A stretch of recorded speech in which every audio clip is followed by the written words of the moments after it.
Hey hi, இன்னைக்கு நம்ம moment of inertiaல type 1 problem பத்தி பார்க்க போறோம். வாங்க போகலாம். Here I'm having the one problem. Find the moment of inertia of an unsymmetrical ice section shown in figure about its central axis. அதாவது கீழ ஒரு ice structure கொடுத்திருக்கான். இதுடைய moment of inertia கண்டுபிடிக்கணும். That should be the central axis. இதுடைய central axis act ஆகக்கூடிய பாயிண்ட்ல நம்ம moment of inertia கண்டுபிடிக்கணும். அதான் क्वेश्चनல கொடுத்திருக்கான். They are giving the one ice structure unsymmetrical. So they are giving the values 60, 20, 20, 60, 20, 100.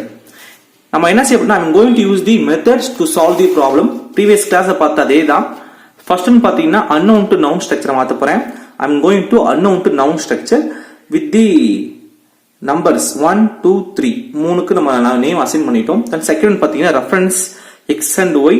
x பாத்தீங்கன்னா bottom, இந்த side left side, இந்த side அந்த left சைடுக்கு மோஸ்ட் கார்னர் இருக்கு. அதனால இங்க இருந்து ரெஃபரன்ஸ் பாயிண்ட் டிரா பண்ணிருக்கோம்.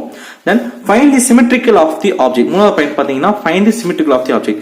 இப்போ இத பார்க்க போறோம். இது எந்த ஆக்சிஸ் சிமெட்ரிக்கல் இருக்குன்னு செக் பண்ண போறோம். I am going to check that by using this one. If I cut this object in x means what I can get upper and lower பாத்தீங்கன்னா different object கிடைக்கும். at the same time பாத்தீங்கன்னா if I am using y axis means I can get the left and right side equal, right? So it should be the y axis symmetrical. So I'm going to write that symmetrical about the y axis.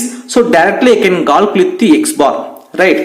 X bar in the sense இந்த y reference pointல இருந்து இந்த distance y axis இருக்கக்கூடிய distance தான் x bar. I can calculate that. How means I'm having the 100 mm total length, right? The total length 100 mm irukka, idhula half of the portion is 50. So I'm going to write that x bar equal to 100 divided by 2 equal to 50 mm. So I can directly calculate that x bar without using the formula use பண்ணாம I can directly get that.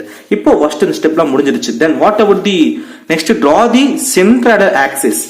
இது என்ன செஞ்சிட்டோம்? நம்ம y axis வரைஞ்சிட்டோம். அப்ப x நான் வரைய போறேன். நான் வரையறேன். இது என்னுடைய அசம்ப்ஷன்லாம் வரையறேன். இதோட பேர் g. கரெக்ட்டா இதுல ஏதாச்சும் ஒரு பாயிண்ட்ல இருக்கும். இந்த பாயிண்ட் வெச்சுக்கலாமே. இந்த பாயிண்ட் g. இப்போ என்ன பண்ணிருக்கேன்னா இந்த x லைன் பாத்திருக்கீங்கல, இந்த x சென்டர் ஆக்சிஸ் பாத்தீங்க. என்னுடைய அசம்ப்ஷன் நான் வரைஞ்சிருக்கேன். இப்போ எனக்கு என்ன தேவை? இதோட distance, right? So I'm going to find out the y bar from the reference point. இது எந்த இடத்துல ஆக்ட் ஆகும் பாத்தீங்கன்னா y bar டிஸ்டன்ஸ்ல ஆக்ட் ஆகும். So I'm going to find out that by using a centroid formulas. Right, let me move to the solving methods. Portion 1, I am going to get the portion 1 from this particular diagram. இங்க portion 1 போட்டாச்சு. நம்ம previously follow பண்ண அதே method தான். diagram draw பண்ணிருப்போம். இதோட breadth 60, height 20 mm. I can use that to find out the y bar. ஏன் நம்ம x bar calculate பண்ணலாம் அப்படினா நம்ம x bar total x bar கண்டுபிடிச்சிட்டோம். இதோட i structure total x bar கண்டுபிடிச்சிட்டோம். So I am going to find out the y1 y2 e3 for the individual portion. கண்டுபிடிக்க போறோம். y1 equal to h by 2. இது ஞாபகம் இருக்கா? இது முன்னாடி previous formula நம்ம பார்த்தோம். ஞாபகம் இருக்கலாம். centroid உடைய y1 கண்டுபிடிக்கிறது. இத திரும்பவும் நான் உங்களுக்கு இந்த description linkல நான் கொடுக்கிறேன். central axis centroid உடைய formulas, then moment of inertia உடைய formulas. ரெண்டுமே இந்த descriptionல கொடுக்கிறோம். நீங்க டவுன்லோட் பண்ணி பாத்துக்கங்க. then h by 2 நம்ம போட்டாச்சு. 20 by 2. then கீழ பாத்தீங்கன்னா from the reference line நம்ம முதல்ல ஸ்டார்டிங்கே சொல்லிருக்கோம். reference lineல இருந்து மட்டும் தான் we have to select the central axis, right? so எனக்கு இந்த பாயிண்ட் உடைய இந்த போர்ஷன் உடைய சென்டர் எனக்கு தேவை. இதோடைய டிஸ்டன்ஸ் தான் நமக்கு 20 by 2 தெரியும். கரெக்ட்டா? இப்போ எனக்கு இந்த பாயிண்ட்ல இருந்து போணும். சோ இந்த ரெஃபரன்ஸ் பாயிண்ட்ல இருந்து நான் இங்க இருந்து போறேன். இந்த டிஸ்டன்ஸ் எவ்வளவு? இந்த டிஸ்டன்ஸ் பாத்தீங்கன்னா 20. so I'm going to write it 20. then இங்க வந்துட்டேன். இங்க இருந்து இங்க போகணும். இதோட distance எவ்வளவுப்பா? they are giving 60, right? இங்க கொடுத்திருக்காங்க பாருங்க 60. நம்ம இங்க எழுதல. so I'm going to write that 60 நம்ம இங்க போட்டுட்டோம். then பாத்தீங்கன்னா இந்த போர்ஷன் உடைய டிஸ்டன்ஸ் அதான் 20 by 2. so I can write the 90 mm. சொன்னது புரிஞ்சுதா? it is based on the centroid. centroid நம்ம எப்படி ஃபாலோ பண்ணோம் அதே தான் ஃபாலோ பண்ண போறோம். சின்ன ஒரு glance நம்ம பார்த்திருக்கோம். then area 60 into 20, that is b into h. breadth 60, 20 height. இதே மாதிரி we have to calculate the portion 2 portion 3. இத பத்தி நம்ம டீடைலா எக்ஸ்பிளைன் பண்ணனும்னு வெச்சுக்கங்க. திரும்ப சென்ட்ராய்ட்ல இருந்து நடத்துற மாதிரி இருக்கும். ஜஸ்ட் பேசிக் மட்டும் நான் சொல்லிட்டேன். இதுல ஏதாவது டவுட் இருந்துச்சுன்னா சென்ட்ராய்டு வீடியோ ஒன்ஸ் நீ பார்த்து நீங்க ட்ரை பண்ணீங்கன்னா ரொம்ப ஈஸியா இருக்கும். I can get the answers y2 y3 then a2 a3. ஒவ்வொரு போர்ஷன் உடைய y1 y2 y3 a1 a2 a3 கண்டுபிடிச்சிட்டேன் by substituting this formula. ஒரு சின்ன எக்ஸாம்பிள் மட்டும் பார்க்கலாம். இந்த y2 மட்டும் பாருங்க. that means இந்த போர்ஷன் உடைய y2 என்ன செய்யலாம்? இதோட ஃபார்முலா என்ன? breadth into height நம்ம ஏரியா கண்டுபிடிச்சாச்சு. y க்கு பாத்தீங்கன்னா b by 2 60 by 2 போட்டாச்சு. சாரி height h by 2 60/2 போட்டாச்சு. இப்போ பாத்தீங்கன்னா 20 நம்ம எதுக்கு போட்டுருக்கோம்னா இந்த ரெஃபரன்ஸ் லைன்ல இருந்து இந்த பாயிண்ட் நான் போகணும். ஃபர்ஸ்ட் இந்த டிஸ்டன்ஸ் நான் கவர் பண்றேன் 20. தென் இங்க இருந்து இங்க போகணும். இதோடைய ஓவரால் போர்ஷனுடைய ஃபார்முலா தான் 60/2. So I can use the 20 + 60/2 = 50 mm. சொன்னது புரிஞ்சுக்கணும்னு நினைக்கிறேன். இதை பத்தி வீடியோ நீங்க ப்ரீவியஸா பாத்துங்க, உங்களுக்கு ஈஸியா புரியும். தென் கொண்டு வந்து கண்டுபிடிச்ச எல்லாத்தையும் போய் சப்ஸ்டிட்யூட் பண்ணா I can get the y bar. y bar is nothing but இந்த ரெஃபரன்ஸ் லைன்ல இந்த சென்ட்ரல் ஆக்சிஸ் உடைய y bar. இப்போதான் நம்ம மொமெண்ட் ஆஃப் இனர்ஷியா போறோம். I am going to use the parallel axis theorem, that is Ixx = I + AD². இத பத்தி previously நம்ம டிஸ்கஸ் பண்ணிப்போம். methods to solve the problem அப்படிங்கறத பார்த்திருப்போம். I in represents இந்த particular object உடைய central axis உடைய moment of inertia. நமக்கு ஆக்சுவலா நமக்கு என்ன தேவை, இந்த ஓவரால் ஸ்ட்ரக்சர் உடைய சென்ட்ரல் ஆக்சிஸ் எனக்கு மொமெண்ட் ஆஃப் இனர்ஷியா தேவை. ஆனா நமக்கு இந்த ஐ ரெப்ரசென்ட் பண்ணுதுன்னா இந்த ஸ்ட்ரக்சர் உடைய இண்டிவிஜுவல் ஸ்ட்ரக்சர் உடைய moment of inertia. So I am going to find out the I by using the formula table. Formula table அப்படின்னா நமக்கு கீழ லிங்க் ஒன்னு கொடுக்கிறோம், அதை பார்த்துக்கங்க. அது இல்லாம இங்க ஒரு சின்ன புக்ல நம்ம வந்து இங்க ஃபார்முலாஸ் இருக்கு. இந்த ஃபார்முலாஸ் உடைய PDF காப்பி நம்ம லிங்க்ல கொடுத்திருக்கோம், அதை நீங்க பார்த்து படிச்சுக்கலாம். இப்போ டைரக்டா போலாம். இப்போ என்ன செய்யறோம்னா Ixx represents நம்ம இந்த இண்டிவிஜுவல் போர்ஷன் உடைய ஐயத்தை Ix இங்க ரெப்ரசென்ட் பண்ணிருக்காங்க. அதே மாதிரி Iy பாத்தீங்கன்னா இன்னொரு அந்த Iy போன டோட்டல் மொமெண்ட் ஆஃப் இனர்ஷியா, அதுக்கு வந்துட்டு Ixx யூஸ் பண்ணிக்கலாம், Iy யூஸ் பண்ணிக்கலாம். இத பத்தி நம்ம டீடைலா பார்க்கலாம். சோ இந்த ப்ராப்ளத்தை பொறுத்த வரைக்குமே I am going to use that.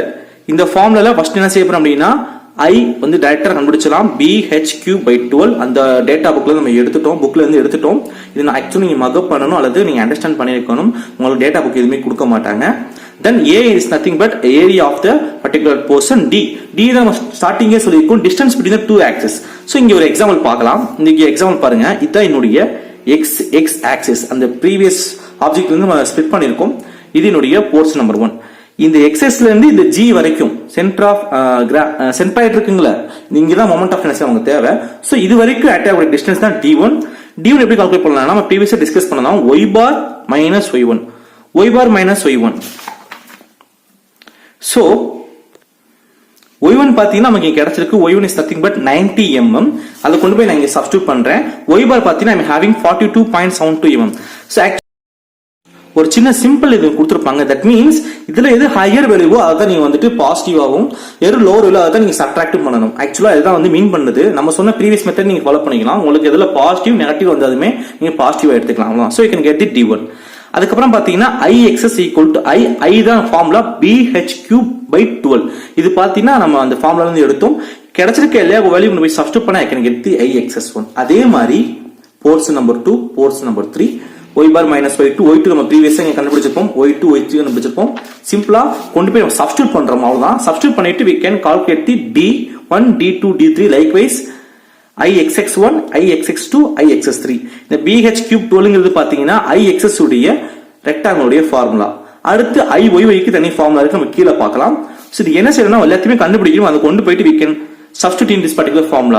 Ixx = இது எப்படி நம்ம டெரிவ் பண்ணோம் அப்படின்னா, எனக்கு வந்து இந்த ஓவரால் ஐ ஸ்ட்ரக்சர், இந்த ஓவரால் ஐ ஸ்ட்ரக்சர் உடைய Ixx தேவை. நம்ம கண்டுபிடிச்சிருக்கிறது இண்டிவிஜுவல் ஸ்ட்ரக்சர் கண்டுபிடிச்சிருக்கோம். So I am going to use that. Ixx = Ixx1, Ixx2, Ixx3. Value கொண்டு இங்க சப்ஸ்டிட்யூட் பண்ணா I can get the answer in mm^4. இது ரொம்ப இம்பார்ட்டன்ட். மொமெண்ட் ஆஃப் இனர்ஷியா உடைய யூனிட் பாத்தீங்கன்னா mm^4.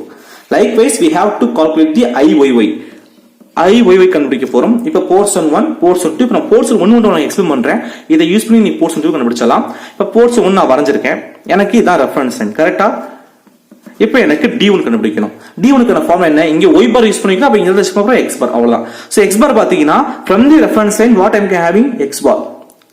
அதே மாதிரி x1ங்கிறது என்னது, from the reference line இருந்து சென்டர் பாயிண்ட், ரைட், சென்டராய்டு இருக்கக்கூடிய பாயிண்ட் தான் வந்து எனக்கு x1. so that means x பாரும் x1ம் ஈக்குவல். இது எப்படிங்கறத நம்ம மெத்தட்ஸ் டு சால்வ் எக்ஸ்பிளைன் பண்ணிருக்கோம், நீங்க ஒரு தடவை பாத்துக்கங்க. so x bar minus x1 equal in the sense we can get the D1 0. இது ஏன் அப்படின்னா it's because of a y axis symmetrical. இது y axis symmetrical இருக்கறனால automatically we can get the D1, D2, D3 in a 0. சொன்னது புரிஞ்சுதா? Symmetrical இருக்கனால we can get the answer D1, D2, D3 0. இதுக்கான காரணம் இப்ப உங்களுக்கு எக்ஸ்பிளைன் பண்ண புரிஞ்சுக்கணும்னு நினைக்கிறேன். தென் இதோடைய ஃபார்முலா இப்போ இந்த 0 கொண்டு போய் இங்க சப்ஸ்டிட்யூட் பண்ணோம் அப்படினா a1 d1 ஸ்கொயர் இல்ல d1 0 அப்படினா a1 0. சோ டோட்டல் இது ஃபுல்லா கேன்சல் ஆயிடும். நமக்கு இருக்க இந்த i மட்டும் தான். இப்போ என்ன செய்ய போறோம், i கூடிய ஃபார்முலா சப்ஸ்டிட்யூட் பண்ண போறோம். Here for Iyy we have to change h bq by 12. IXSக்கு எப்படி இருந்துச்சுன்னா BH cube by 12 இருந்தது. For case of IY we are having the H BU cube by 12 அவ்வளவுதான். So கொண்டு வந்து எல்லா வேல்யூயும் substitute பண்ணா we can get the answer. Likewise we have to substitute portion number 2, portion number 3.